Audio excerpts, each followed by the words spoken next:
Hello and welcome to K News. This is Hardik Trivedi. Let's have a look on what is happening in India and in the world.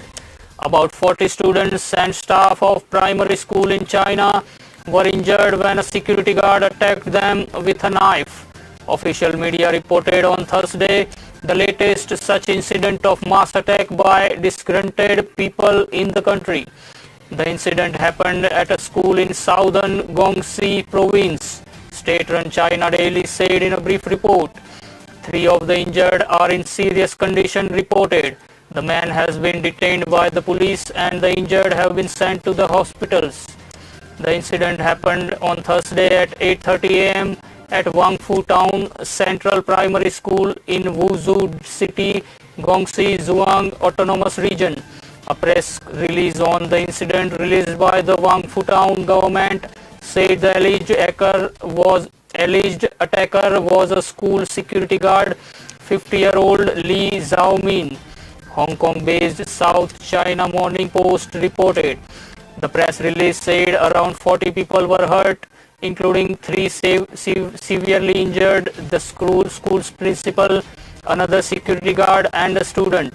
It said 8 ambulances were sent to the scene and all the wounded were sent to the Wuzhou City Hospital and the town's health centers for treatment. A video by Zhaozing Morning News showed doctors and nurses attending to at least 10 students with bandage on their head and bodies and helping them to leave the school building. At least one student had to be carried out by adults and some students were treated with a drip. There was a long queue of anxious parents waiting in front of the Wangfu government clinic. One parent requested anonymity and said many of the injured pupils were from the preschool class, aged around 6. Around 8:30 am, I heard loud screams and cries from the school as I live nearby. I rushed to school and saw some pupils run out. The Post reported quoted a parent. A bystander told me a man with a knife is attacking the school. I rushed in to get my boy out. Fortunately, my son was just a bit shaken but not hurt. The suspected attacker has been detained by the local police for questioning. Knife attacks by disgruntled people have been taking place in different parts of China in the past few years. The attackers targeted mainly kindergarten and primary schools beside public transport to vent their anger. In September last year, 8 students of a primary school in central China were killed and 2 others injured in a brutal knife attack carried out by a man released recently from jail.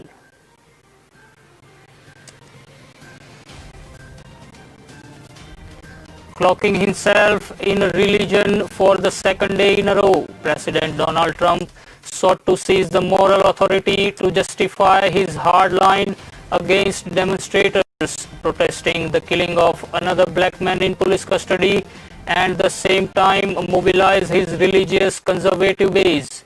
Trump signed an executive order on international religious freedom on Tuesday and traveled to the St. John Paul II National Shrine, where he and the First Lady laid a ceremonial wreath and observed a moment of remembrance.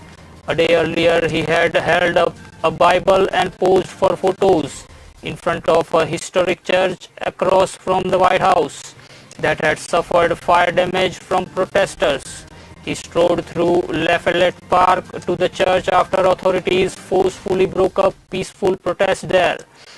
Trump's religious outreach marked his latest efforts in a series of overtures to mobilize conservative voters of faith, particularly the white evangelical Christians who are among his most loyal supporters. The furious, politically charged response to his gestures from less pro-Trump faith leaders, however, suggested his efforts to lock in one part of his base could backfire by turning off other religious voters. Tuesday's shrine visit was originally set as a venue for Trump to sign the Religious Freedom Order, which he ended up signing during a private event in the Oval Office. but his tweets made clear what was on his mind as he spent much of the morning urging Republicans to vote in primaries on Tuesday that he vowed would lead to be victories on November 3rd. Silent majority, he tweeted. Trump has turned to religion as he seeks to project strength and quell violent protests that have spread across the nation in response to the killing of George Floyd in Minneapolis. But religious leaders across denominations accused Trump of trying to coup religion in an attempt to project leadership at a time of deep national strife. Trump's campaign framed his visit to St. John's as a powerful statement that God will always prevail by standing before the burnt church, Bible in hand, in the words of spokeswoman Sarah Matthews. But just months after November's presidential elections, polls show Trump struggling in key swing states, with some evidence of waning enthusiasm among some of his most loyal supporters, including white Christians. Business tycoon Vijay Mallya, who was denied permission last month to appeal to the Supreme Court in United Kingdom against an extradition order by the High Court in London, cannot be sent back unless further legal issue is resolved, the British High Commission has told, stressing that the issue is confidential. Vijay Mallya last month lost his appeal against extradition and was refused permission to appeal to the United Kingdom's Supreme Court. However, there is a further legal issue that needs to be resolved before Mr. Mallya's extradition can be arranged, a British High Commission spokesperson told today. Under the UK law, extradition cannot take place until it is resolved. The issue is confidential and we cannot go into details. We cannot estimate how long this issue will take to resolve. We are seeking to deal with this and as quickly as possible, the spokesperson added. Vijay Mallya has last month denied permission to appeal to the UK Supreme Court against a High Court order that upheld a 2018 ruling to extradite him to India to face fraud charges resulting from the collapse of his defunct company Kingfisher Airlines. As per UK's Extradition Act, an individual has to be extradited with 28 days of an order by High Court or Supreme Court. However, if the individual had made an asylum claim, which refers to an appeal to stay in the UK as a refugee, the extradition cannot be done unless the claim is settled. It is not yet clear if the 64-year-old business tycoon has made an asylum claim, sources in the CBI said.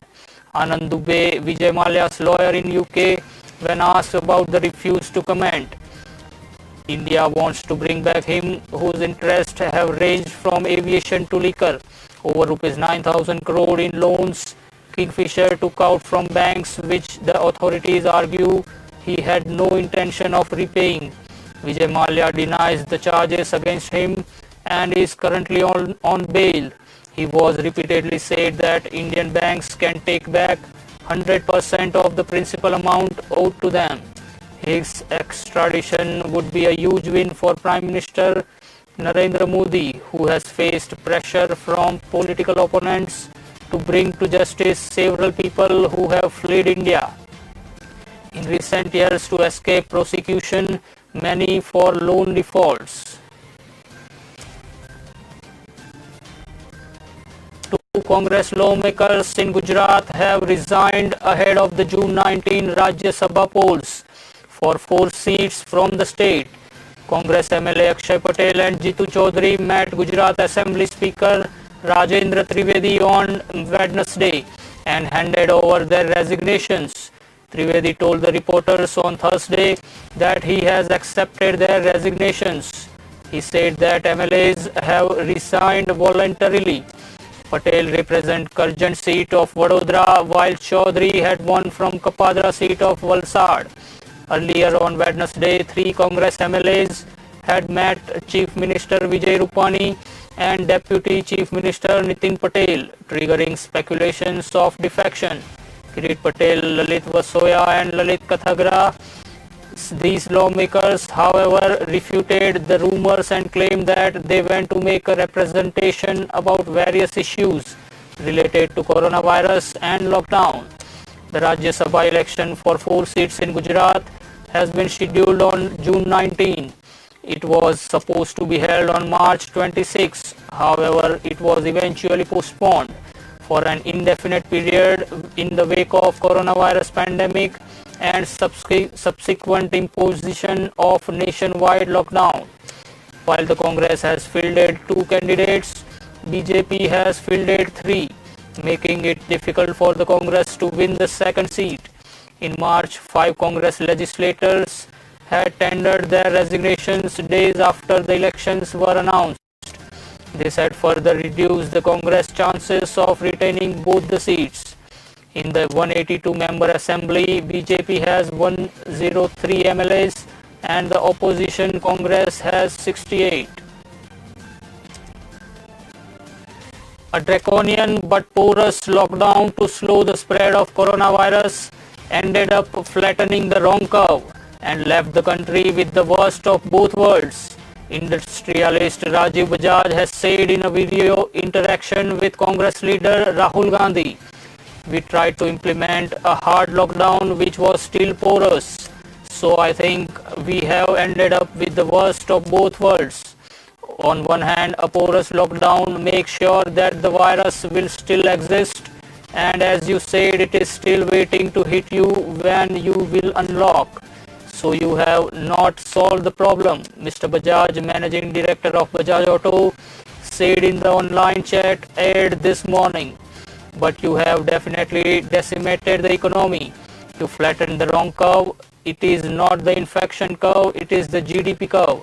Mr. Bajaj commented that a hard lockdown implies an airlight, impervious lockdown, and to the best of my knowledge, this has not happened anywhere in the world. To physically constrain yourself to your home and see absolutely no one. The industrialist also commented in his conversation with the Congress leader, "We are not seeing a smooth, concerted, rhythmic movement towards unlocking. Unfortunately, India not only looked west, it went to the Wild West. I think we stayed more towards the impervious side." Asked about the atmosphere of fear in the country, Mr. Bajaj said in terms of being tolerant and sensitive, "India needs to mend a couple of things. This is the latest in a series of interactions that Rahul Gandhi has had with economists, experts, industrialists and others since the country went into lockdown in late March. He has earlier held chats with Raghuram Rajan and Abhijit Banerjee." The Congress MP shared to a question from Mr. Bajaj that a lockdown like this brings the fear of death in the mind of people, and that is something tough to get rid of. Lockdown was also imposed suddenly. The bittersweet thing you said is shocking to me. Rich people can deal with this and as they have a home, a comfortable atmosphere, but it is completely devastating for the poor people and migrants, said Mr. Gandhi. He also reiterated concerns about the impact of the lockdown on the economy. Whoever is going to invest in India is going to invest not because of your image, they are going to invest because of what you are and what you have. So the first logic has to be defend the economy, Mr. Gandhi said. If you don't have an economy left, there is nothing. It's time for a short break. We'll join you in a short while.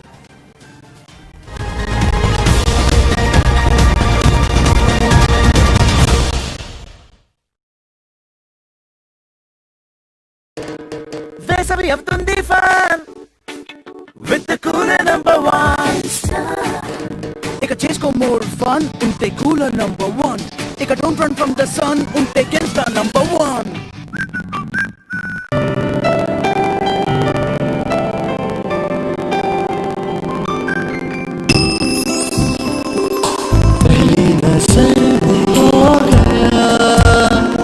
Deewana Deewana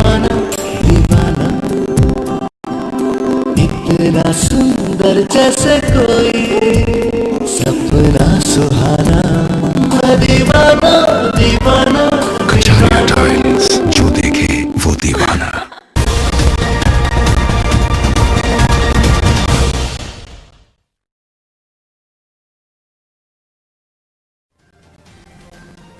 Welcome back to K News and thank you for watching. Let's continue the streak of news.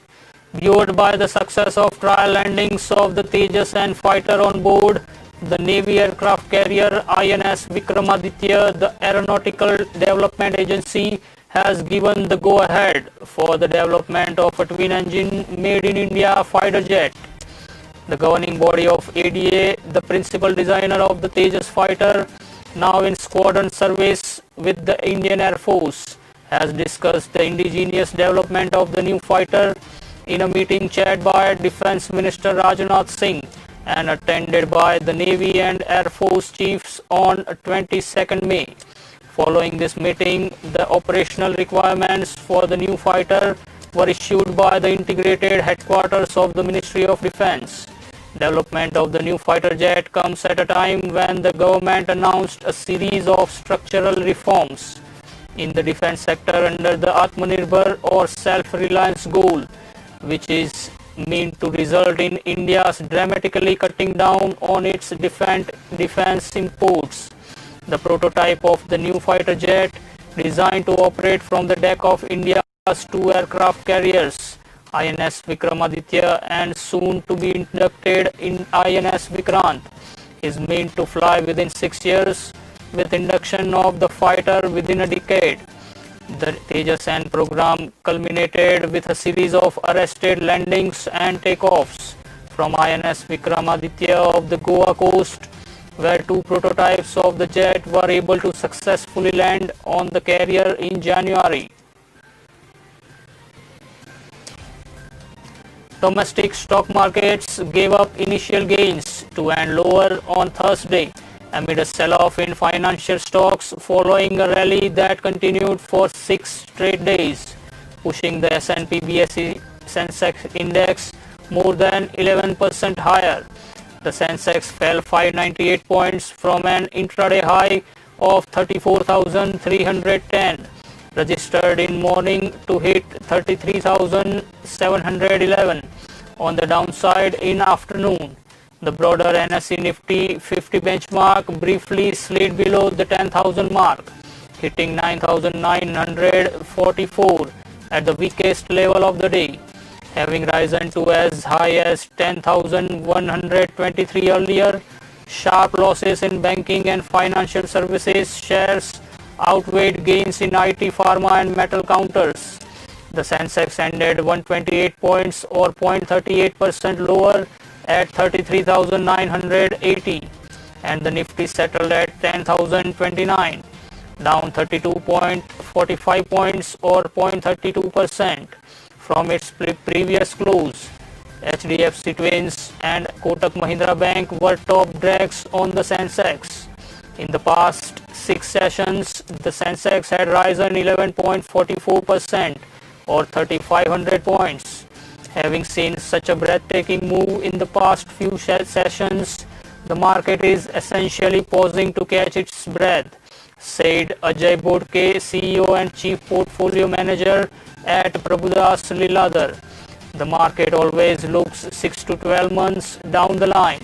If the revival in aggregate demand is not as strong as the market believes it to be, it is vulnerable to sharp corrections. 7 of 11 sector gauges complied by National Stock Exchange ended higher, led by Nifty Media indexes over 4% gain. Nifty Pharma, IT and Metal indexes also rose 1 to 2% each. On the other hand, Nifty Private Bank and Nifty Bank indexes slumped 3% and 2.6% each, respectively, after the Supreme Court asked the Finance Ministry to clarify its stand on whether interest rate could be waived and interest on interest could be charged for the moratorium period. Mid and small cap shares ended little change as both the indexes ended on a flat note. Asian Paints was to Nifty loser. The stock dropped 4.6% to close at rupees 1637. Bajaj Finance, HDFC, IndusInd Bank, Kotak Mahindra, Axis Bank, Larsen and Toubro, HDFC Bank and ICICI Bank also fell between 2.4 to 4%. On the flip side, Vedanta was top Nifty gainer. The stock rose 8% to close at rupees 104. Bharti Airtel, Z Entertainment, Tech Mahindra, Sun Pharma, Wipro, Cipla and HCL Technologies were also among the gainers. The overall market breadth was neutral as 1,295 stocks closed higher, while 1,157 ended lower on the BSE. Rajiv Topno, the 1996 batch IAS officer who has served as a key aide to Prime Minister Narendra Modi, has been appointed as senior advisor to the World Bank Executive Director. Topno's next assignment was cleared by PM Modi-led Appointments Committee of the Cabinet on Thursday. The committee also cleared names of 5 other officers for foreign assignments. Topno, a Gujarat cadre Indian Administrative Service officer, had joined the Prime Minister's office as a Deputy Secretary in 2009 when Manmohan Singh had just started his second term. He handled key portfolios such as telecom and ports as the PMO on UPA2 government. PM Modi handpicked Topno to his personal staff when he assumed power in 2014, appointing the Gujarat cadre officer as his private secretary. The Prime Minister, according to convention, has 2 private secretaries. One of them is an IAS officer. The second, Vivek Kumar, is an Indian Foreign Service officer. The ACC has also cleared the appointment of 1999 batch IAS officer Brajendra Navneet as ambassador and India's permanent representative to the World Trade Organization in Geneva. Ravi Kota, a 1993 batch IAS officer, has been appointed minister at the Indian Embassy in Washington. Lekhan Thakkar, Central Secretariat Service, as Counselor Economic at the Embassy in Beijing. H. Atheli as advisor to ED. Asian Development Bank, Anwar Hussain Sheikh, an Indian Railway Traffic Service officer, has been appointed counselor at the Permanent Mission of India to World Trade Organization, Geneva. Citing the coronavirus pandemic, the Adani Group has sought at least 6 months from the Airport Authority of India to take over the Lucknow, Mangalore and Ahmedabad airports. The Airports Authority of India had bid out 6 of its airports in 2019 and Adani Group emerged as the highest bidder for all 6. Ahmedabad, Thiruvananthapuram, Lucknow, Mangaluru, Jaipur and Guwahati airports. While the Union Cabinet is yet to approve the bids of Jaipur, Trivandrum and Guwahati, the Adani Group signed the takeover agreement for operations, development and maintenance of the remaining 3 airports in February 2020. In November last year, the government had cleared a proposal managing 6 AAI-run airports on public-private partnership basis. The move, the AAI had said, is part of an initiative to provide world-class infrastructure and services to stakeholders. The aviation sector has been one of the worst hit in the worldwide lockdown to slow down the highly infectious coronavirus. Since the lockdown started in India in March, most airlines, their flights grounded, have cut salaries and sacked employees to keep afloat. After the 60-day lockdown, the government started domestic air travel last month. Most airports are struggling with the numerous safety aspects to ensure that the infection does not spread. Civil Aviation Minister Hardeep Puri has assured that international air travel will also be restarted after several factors are addressed. There cannot be an interest waiver during moratorium or term loan repayment. as such a move will put the financial health and stability of banks at risk, the Reserve Bank of India told the Supreme Court on Wednesday. It is not prudent or appropriate to go for a forced waiver or interest, risking the financial viability of the banks in its mandate to regulate and putting the interest of depositors in jeopardy, RBI said in its petition to the top court. The RBI had announced a 6-month moratorium to borrowers on payment of installments, in fact extending the EMI payments till August in an attempt to ease the financial stress arising from COVID-19 lockdown. The regulatory package is in its essence in nature of the moratorium or deferment and cannot be constructed to be a waiver, RBI pointed out. The top court had earlier sought the central bank's response to a public interest litigation on whether interest should be charged on moratorium that may be availed by borrowers on or repayment. The petitioner Gajendra Sharma had moved the top court and argued that levying interest would result in increased EMIs occurring at a later stage and therefore interest should not be charged for the moratorium period. The objective behind the RBI's move was to mitigate the burden of debt servicing on account of the disruptions caused due to the COVID-19 pandemic and the consequent lockdown. The same was done keeping in mind the necessity to ensure continuity in viable businesses, the central bank stressed in its affidavit to the court. In its site, the affidavit said banks are expected to run viable commercial considerations and are in fact guardians of the depositors' money. The actions of the banks need to be guided by the interest of the depositors. The interest charged by the banks would form an important source of income, RBI said, emphasizing the need to charge interest on loan outstanding. That's all for now. Keep watching K News. This is Hardik Trivedi taking your leave. Be alert, be positive, be safe.